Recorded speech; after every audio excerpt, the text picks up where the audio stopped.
Bien sûr, de crypto, les infos crypto pour ceux qui n'ont pas le temps. Petite vidéo du soir, les gars. La journée était beaucoup trop belle à la plage pour vous faire une vidéo aujourd'hui, mais je voulais pas vous laisser sur votre faim, surtout qu'on est sur un niveau technique très important. Et d'ailleurs, je pense qu'on n'a pas forcément des bonnes nouvelles du côté du BTC. On perd 4%, 22 650 $. C'est pareil pour Ethereum, on perd 4%. Le reste de la map est assez rouge. On a Missile Sol qui perd 4,6%. Le reste de la map, comme je vous dis, ouais, plutôt rouge. On a aussi Ethereum Classic qui perd 8%.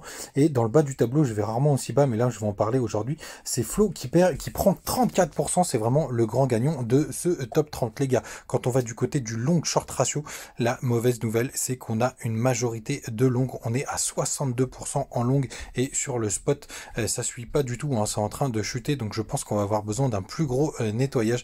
C'est malheureusement la mauvaise nouvelle, surtout qu'on est sur une zone clé. On a perdu, sachez, la Tenkan, donc ça, comme ça je vous montre, hop, en daily, on a perdu la Tenkan daily, donc ça c'est pas terrible non plus. On est repassé aussi sur les 0,382.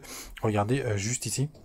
Donc les 0,382 qui étaient à 23 238 $. Donc ça c'est plutôt une mauvaise nouvelle, hein, qu'on n'ait pas réussi à les tenir. Et même si on a réussi, et ça c'est la partie assez intéressante, même si on a réussi à aller récupérer tous les stops qui étaient sous cette petite mèche, je vous le disais dans des vidéos précédentes, malheureusement je sais pas si on va pouvoir tenir. Il faudrait vraiment qu'on arrive à faire des structures, parce que vous voyez on avait ces deux petites mèches juste ici qui étaient vers les 22 600 $, grosso merdo, un petit peu en dessous. Là on va zoomer pour voir, là vous voyez, ouais, 22 600 $. On est passé juste en dessous, juste là, avec les 22 535 $, mais je sais pas si ce sera suffisant. Il va falloir maintenant qu'on commence à faire des jolies structures à ce niveau-là pour pouvoir repartir en tendance haussière.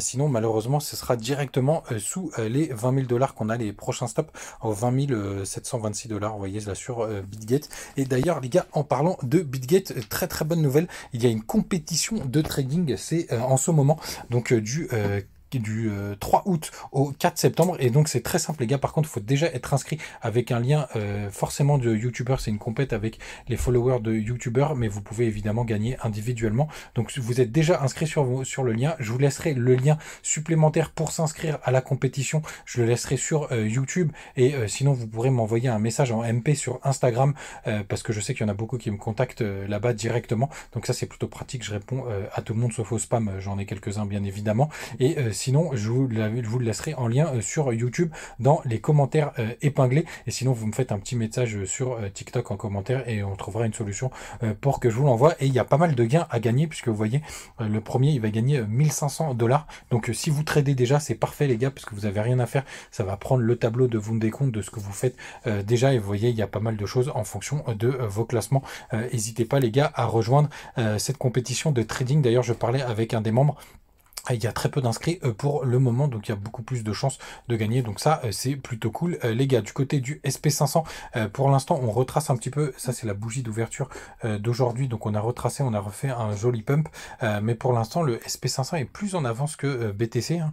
Il nous fait un joli rebond qu'on n'a pas encore sur le BTC, qu'on n'a pas du tout même, donc les gars, méfiance, le BTC semble beaucoup moins fort, et surtout les gars, avec cette histoire de long short ratio en plein été, à mon avis on va aller chercher les liquidités là où il y en a pour piéger un maximum. Faites attention à vous, surtout en ce moment avec ce marché, et puis on se retrouve demain. Salut.